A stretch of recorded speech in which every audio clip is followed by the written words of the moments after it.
People die in the U.S. each year colliding with a train. Minnesota ranks 14th in the nation with 11 deaths last year. Rob Olson's live along the tracks in Hopkins with the eye-opening results of a Fox 9 train test. Rob?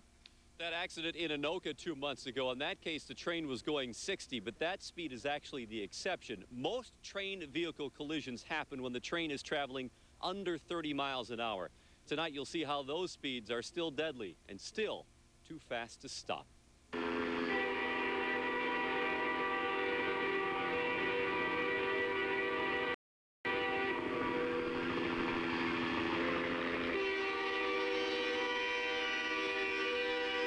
It's an image you hope to never see because it'd very likely be your last. In a few minutes, It's hard to watch. a Fox 9 investigation will show you the impact of a train. It's the most dramatic thing I've ever seen in my life. First, the impact on a family. At a well-traveled, well-decorated rail crossing at the north edge of Anoka, What a senseless waste. the pain still lingers. There's 4 kids that died here. Sorrow, right on schedule. It is here where mystery lingers too, I definitely want to know what happened. I need to know what happened. because Denise Shannon does not know why that place Sorry. is where her daughter, 17-year-old Bridget, had to die. She was so gorgeous. It's beautiful.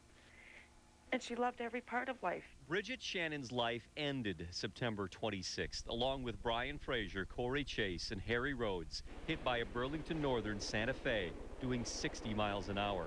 The Chevy Cavalier looked like it exploded, and so far, I hear gossip all the time.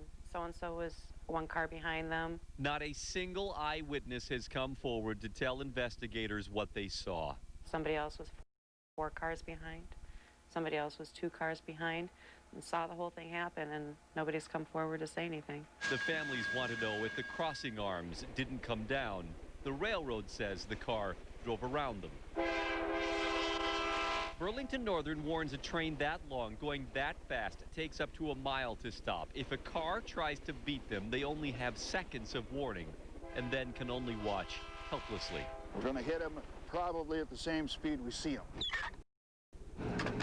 On a cold November morning, Fox 9 set out to put pictures to the warnings, make the mileage numbers make sense, enlisting the help of Twin Cities and Western Railroad, a couple of mannequins, an old Ford pickup, and a stretch of rail in Carver County.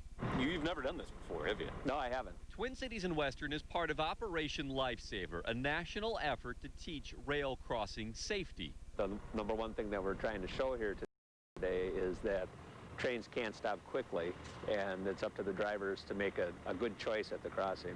So far this year, 7 people have died at Minnesota rail crossings. 15 have been injured. Vehicles and trains have collided 32 times. What we're here to demonstrate today is extremely dangerous. We're in position, ready when you are. The first lesson is about braking. All right, come on, West. 10 mph for this one? Roger, 10 mph. For our test, we used a total of 13 cameras on the train, on the ground, Skyfox 9 in the air. Twin Cities and Western used 2 engines and 23 loaded grain cars, only about a fourth of their typical length train. At the crossing, the engineer throws the emergency brake, which sprays silica sand in front of the wheels for friction. And even at a slow 10 miles an hour, stopping is not instant.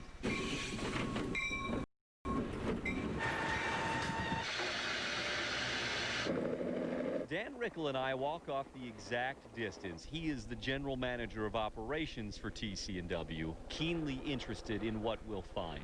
256 feet. At a mere 10 miles an hour with a shorter, lighter train, the brakes full on, it still took 256 feet to stop, nearly the length of a football field. All right, come on, West, at 20 this time, Wayne. 20 mph, here we go. We do it again, this time at 20.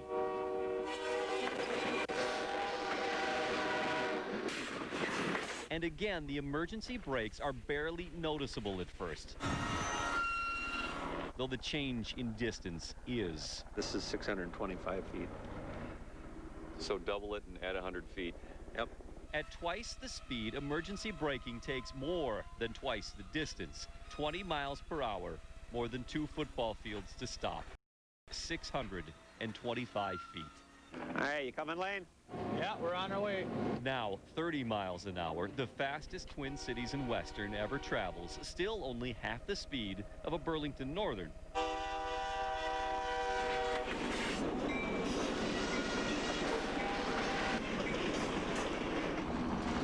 The same all-out braking, a vast difference in distance, a much longer walk, and a much bigger number. That's 1,018.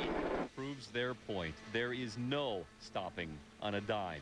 30 miles an hour with a short train and more than 3 football fields to come to a halt. They'd never get that much warning. Usually, it's just seconds. We can't stop quickly. We can stop, but we can't stop quickly. This just proved it. Finally, our most dramatic test of the day and the most dangerous. The Carver County Sheriff's Department blocks traffic in both directions. Abra Auto Body provided our target. Accent Store Fixtures are artificial victims. Everything has been stripped out of this old pickup. No engine, no drivetrain, no gas tank.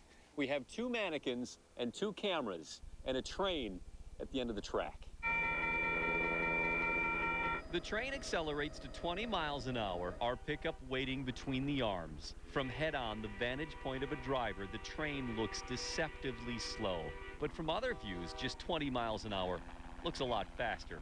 For railroad veterans, this is not easy to watch.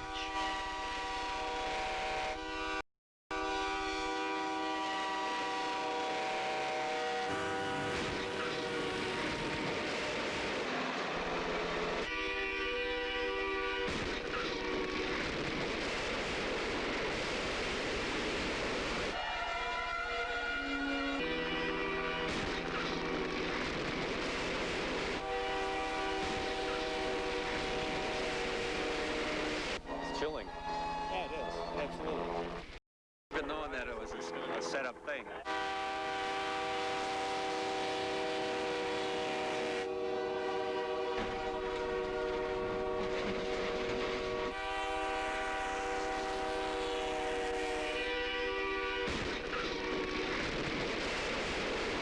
It's a sickening feeling.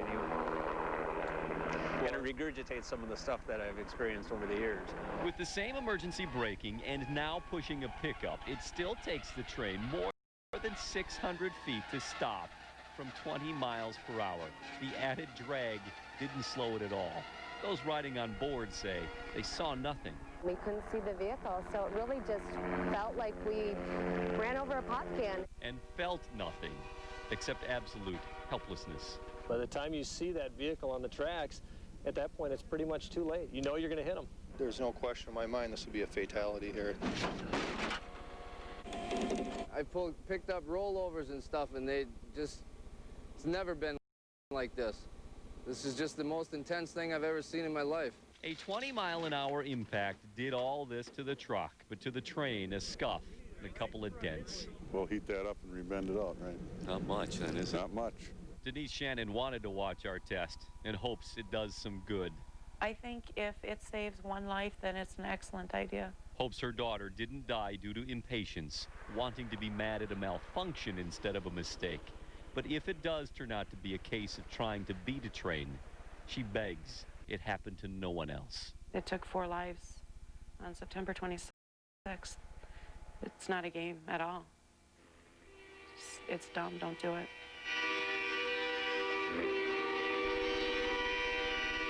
If you did witness anything on that accident in Anoka, you are urged to come forward and contact the Anoka County Sheriff's Department. By the way, if our test train had been a full couple hundred cars going 55 to 60 miles an hour, the math says it would take close to a mile to stop.